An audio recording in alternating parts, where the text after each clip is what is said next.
अनामिका इस वक्त एक ब्रिज पर खड़ी सामने से बहकर आती नदी को देख रही थी। उस खुले आसमान के नीचे आकर उसे ऐसा लग रहा था जैसे कितने लंबे समय बाद उसने आज ठीक से सांस ली हो।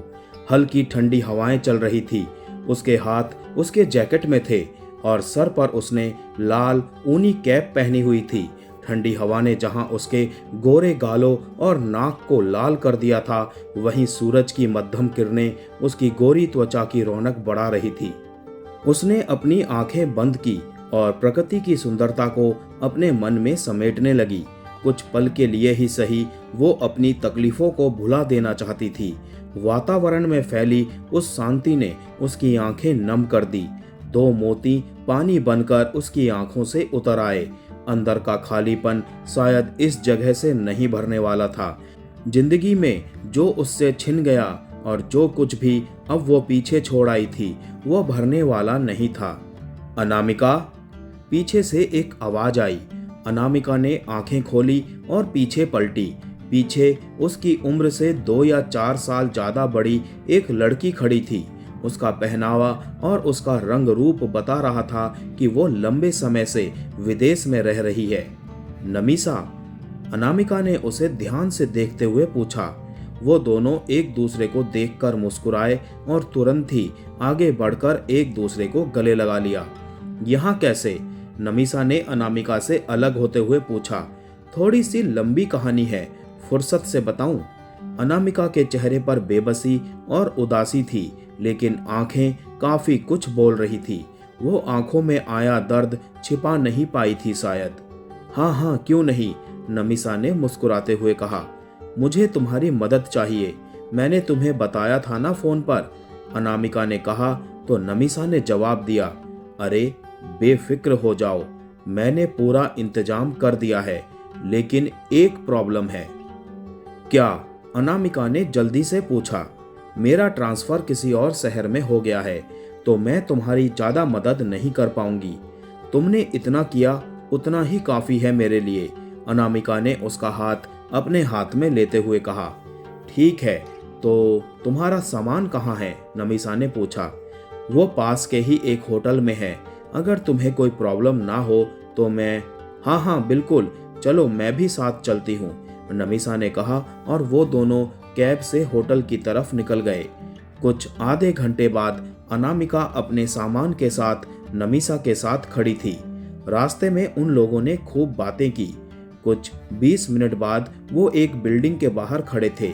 नमीसा और अनामिका दोनों ही लिफ्ट से ऊपर आ गए और एक घर का दरवाजा खोलते हुए नमीसा ने कहा, देखो अनामिका, इस घर का ओनर फिलहाल यहाँ नहीं है, इसीलिए ये तुम्हें रेंट पर फौरन मिल गया, लेकिन वो कब वापस आए कुछ भी कहना मुश्किल है, इसीलिए तुम जितनी जल्दी हो सके अपने लिए कोई दूसरा घर देख लेना। मैं इस मामले में तुम्हारी इतनी ही मदद कर सकती थी। और हाँ, कल सुबह रेडी रहना, मैं तुम्हें काम दिलवा कर ही यहाँ से जाऊंगी। थैंक यू नमीसा, अनामिका ने मुस्कुराकर कहा। नमीसा ने उसे बाय कहा और फिर वो चली गई। अनामिका भी घर के अंदर आ गई। नमीसा अनामिका की कॉलेज फ्रेंड और उसकी सीनियर थी। वो आगे की पढ़ाई करने न्यूजीलैंड आई थी और उसके बाद न्यूजीलैंड में उसे एक अच्छी जॉब मिल गई थी। 3 सालों में काफी कुछ बदल गया था। अनामिका को होटल में कल रात अचानक नमीसा का ध्यान आया था। वो वैसे तो नमीसा को सब कुछ बताने वाली थी, अपनी प्रेगनेंसी भी, लेकिन जब उसने सुना कि नमीसा का ट्रांसफर हो गया है तो उसने उसे कुछ भी नहीं बताया। कल नमीसा उसे एक कैफे में जॉब दिलाने के लिए ले जाने वाली थी और ये घर भी उसके अपने किसी सीनियर का ही है। मुश्किलें तो बहुत दिख रही थी अनामिका को, लेकिन उसकी 2 प्रॉब्लम फिलहाल के लिए सॉल्व हो गई थी। उसे अभी केवल एक बात की फिक्र खाए जा रही थी कि वो अकेले इस बच्चे को जन्म कैसे देगी। अनामिका के लिए उस रात वो हादसा उसे जिंदगी भर के लिए ऐसा दर्द दे गया था जो वो चाहकर भी कभी भूल नहीं सकेगी। लेकिन ये बच्चा जो उसके अंदर पल रहा था, उससे वो नफरत भी नहीं कर पा रही थी। अबॉर्शन के ख्याल ने उसे तकलीफ बहुत दी थी, लेकिन वो सोचना उसकी मजबूरी थी और फिर डॉक्टर ने भी उसे अबॉर्शन के लिए मना कर दिया था। अनामिका ने अपने पेट पर हाथ रखा और कहा, बेबी, मम्मा आपसे कभी नफरत नहीं कर सकती। मम्मा आपसे हमेशा प्यार करेगी। मेरे साथ जो भी हुआ उसमें आपकी कोई गलती नहीं है, बल्कि आप तो अपनी मम्मा का सहारा बनोगे, है ना? ऐसे ही सोचते सोचते कब उसकी आंख लग गई उसे पता ही नहीं चला। अगले दिन नमीसा अनामिका को एक कैफे में लेकर गई। वहां उसने कैफे ओनर से अनामिका को मिलवाया और जॉब देने की बात कही। कैफे ओनर मान गया। अनामिका ने अब भी ये नहीं बताया था कि वो प्रेग्नेंट है। नमीसा उसे वहीं छोड़कर वहां से चली गई थी। अनामिका अब उस कैफे में ही नौकरी करने लगी थी। वक्त धीरे धीरे गुजर रहा था। दिन से हफ्ते और हफ्ते से महीना ऐसे ही बीत गया जैसे कल की ही तो बात थी। आज अनामिका को उसकी सैलरी मिली थी। उसने अपने लिए कुछ जरूरी चीजें सबसे पहले खरीदी। उसके बाद बचे पैसे उसने संभाल कर रखने का सोचा, ताकि जब कभी कोई प्रॉब्लम हो तो वो पैसे काम आ सके। पैसों में खेलने वाली अनामिका आज गिनती के नोटों को भी संभाल कर रख रही थी। सारा सामान लगाने के बाद अनामिका थोड़ी देर बाद आराम करने सोफे पर बैठी ही थी कि उसका फोन बजा। उसने देखा फोन नमीसा का ही है। अनामिका ने बड़ी खुशी से फोन उठाया। हेलो नमीसा, कैसी हो तुम? अनामिका ने फोन पर पूछा। मैं ठीक हूँ, तुम कैसी हो? नमीसा ने पूछा। मैं भी ठीक हूँ, अनामिका ने कहा।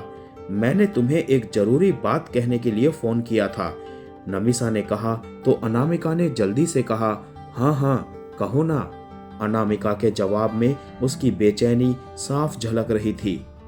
अनामिका, वो हाउस ओनर फिर से वापस आने वाला है। तुम्हें घर खाली करना होगा। इस महीने के एंड तक वो आ जाएगा। अनामिका के चेहरे पर परेशानी के भाव तैर गए। ठीक है, उसने कहा और फोन रख दिया। उसे अब काफी टेंशन हो रही थी। उसे अब अपने लिए एक घर ढूंढना होगा। कैफे में काम करने वाले लोगों से अब उसकी अच्छी खासी जान पहचान हो चुकी थी, तो वो उनसे मदद लेने की सोच रही थी। देखते ही देखते कुछ और महीने बीत चुके थे। प्रेगनेंसी की वजह से अनामिका का पेट अब काफी उभरने लगा था। कैफे में सबको पता चल गया था कि वो प्रेग्नेंट है। हालांकि अनामिका ने किसी को अभी तक कुछ नहीं बताया था और ना ही किसी ने उससे कोई सवाल पूछा था। जब उसका 8वां महीना शुरू हुआ था तो उसे काम करने में काफी दिक्कतें होने लगी थी। कैफे ओनर ने उसे डिलीवरी तक घर रहने का सुझाव देकर जॉब से निकाल दिया था। अनामिका की मुसीबत बहुत बढ़ गई थी। उसकी सेविंग्स धीरे धीरे खत्म हो रही थी। उसके साथ ही काम करने वाले उससे मिलने आते रहते थे। इसके अलावा अनामिका अभी भी काम की तलाश में थी। अनामिका को कभी भी कहीं भी जॉब नहीं मिल रही थी। उसकी प्रेगनेंसी को देखते हुए कोई भी उसे जॉब पर रखना नहीं चाहता था। कभी कभी उसे इस तरह घर छोड़ने का दुख और पछतावा दोनों होता था, पर अब वो वापस अपनी जिंदगी पहले की तरह नहीं जी सकती थी। इधर मीलों दूर गुजरात में अनामिका के जाने के बाद हड़कंप सा मच गया था। कुछ लोग खुश थे तो कुछ लोग ये समझ ही नहीं पा रहे थे कि अनामिका ने ऐसा क्यों किया। अनामिका के जाने के बाद अपराजिता की खुशी का ठिकाना नहीं था, पर कोई था जो उसकी खुशी नहीं देख पा रहा था, और ये कोई और नहीं, निशांत था। अपराजिता पिछले कई दिनों से निशांत से मिलने की कोशिश कर रही थी, लेकिन निशांत को उससे मिलने में कोई दिलचस्पी नहीं थी। इसीलिए आज अपराजिता सुबह सुबह ही निशांत के विला आ गई थी और हॉल में खड़ी होकर उससे बहस कर रही थी। निशांत, तुम इस तरह मुझे छोड़कर नहीं जा सकते, अपराजिता ने निशांत का हाथ पकड़ते हुए कहा। अपराजिता, तुम जानती हो ना, हमारे बीच कोई रिश्ता नहीं है। ये तुम कैसे कह सकते हो निशांत? चाहे जैसे भी सही, लेकिन उस रात जो भी हुआ हम दोनों के बीच हुआ था। मैं तुमसे बहुत प्यार करती हूँ निशांत, तुम मेरे साथ ऐसा नहीं कर सकते। तुम अनामिका के किए की सजा मुझे नहीं दे सकते। वो तुम्हें धोखा देकर चली गई है। अपराजिता ने निशांत के हाथों को और टाइटली पकड़ लिया। उसने देखा आज पहली बार निशांत ने अनामिका का जिक्र करने पर भी कोई जवाब नहीं दिया, यानी चोट दिल पर बहुत गहरी लगी थी। अपराजिता ने सही मौका देखकर आगे कहा, वरना मैं सबको बता दूंगी। आखिर में अपराजिता ने उसे ब्लैकमेल करने की कोशिश की। उसकी बात सुनकर निशांत फौरन पलट गया। अगर तुमने किसी से भी इस बारे में कुछ कहा तो मुझसे बुरा कोई नहीं होगा, समझी तुम? मैं नहीं चाहता तुम्हारी बेवकूफ़ी की वजह से मेरे परिवार को शर्मिंदगी का सामना करना पड़े, इसीलिए बेहतर होगा कि तुम चुप रहो। तो फिर मुझे छोड़ने का ख्याल अपने दिमाग से निकाल दो निशांत। अपराजिता ने ये कहकर निशांत का हाथ छोड़ दिया। निशांत ने एक बार उसे घूर कर देखा और फिर वहां से चला गया। मैं जानती हूँ तुम्हारी कमजोरी, इसीलिए मेरे लिए तुम्हें रोकना इतना मुश्किल नहीं है। बस एक बार मैं और तुम हमेशा के लिए एक हो जाएं। अपराजिता भी वहां से मुस्कुराते हुए चली गई। निशांत जाहिर नहीं करना चाहता था कि वो कितनी तकलीफ में है।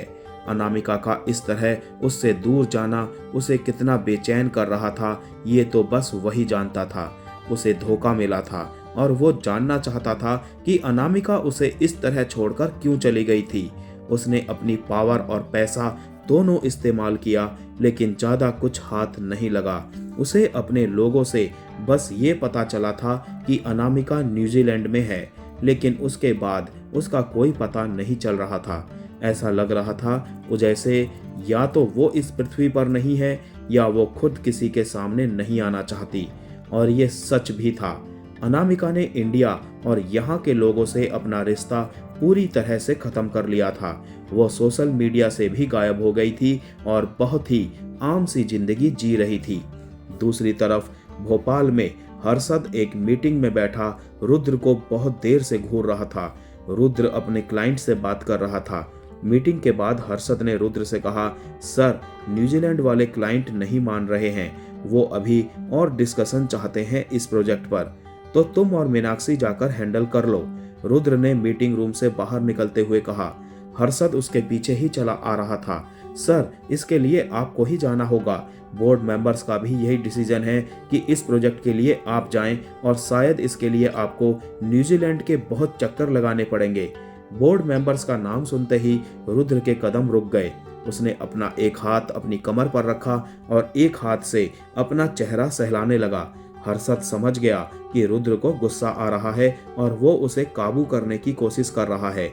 रुद्र को अपने काम में किसी की दखल अंदाजी पसंद नहीं थी, पर कुछ मामलों में उसे बर्दाश्त भी करना पड़ता था। ठीक है, तुम फ्लाइट बुक करो, कहकर रुद्र वहां से चला गया। हर्षद भी रुद्र के जाने के बाद चला गया। देखते ही देखते 8वां महीना खत्म हो गया था। अनामिका बालकनी में कुर्सी पर बैठी कॉफी पी रही थी। मौसम सुबह से काफी अच्छा था।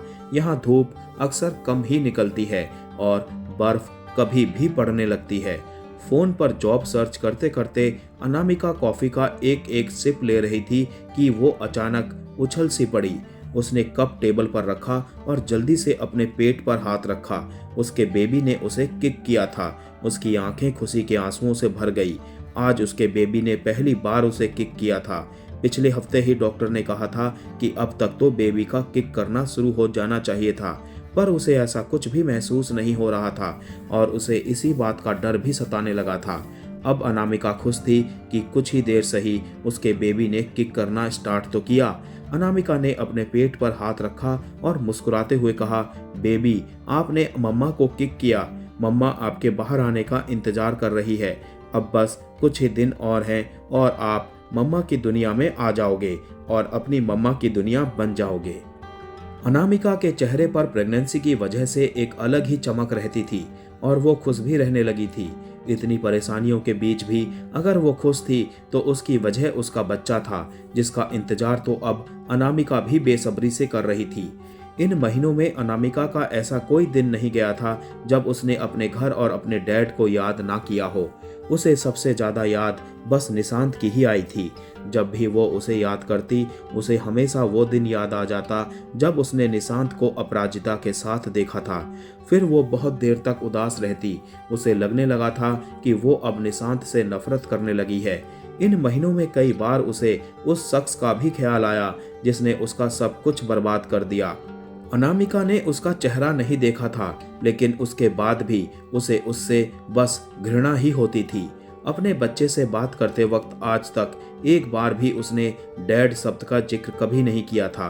वो जानती थी कि उसकी जिंदगी में चाहे जो हुआ हो, पर डैड शब्द हर किसी की जिंदगी में बहुत मायने रखता है।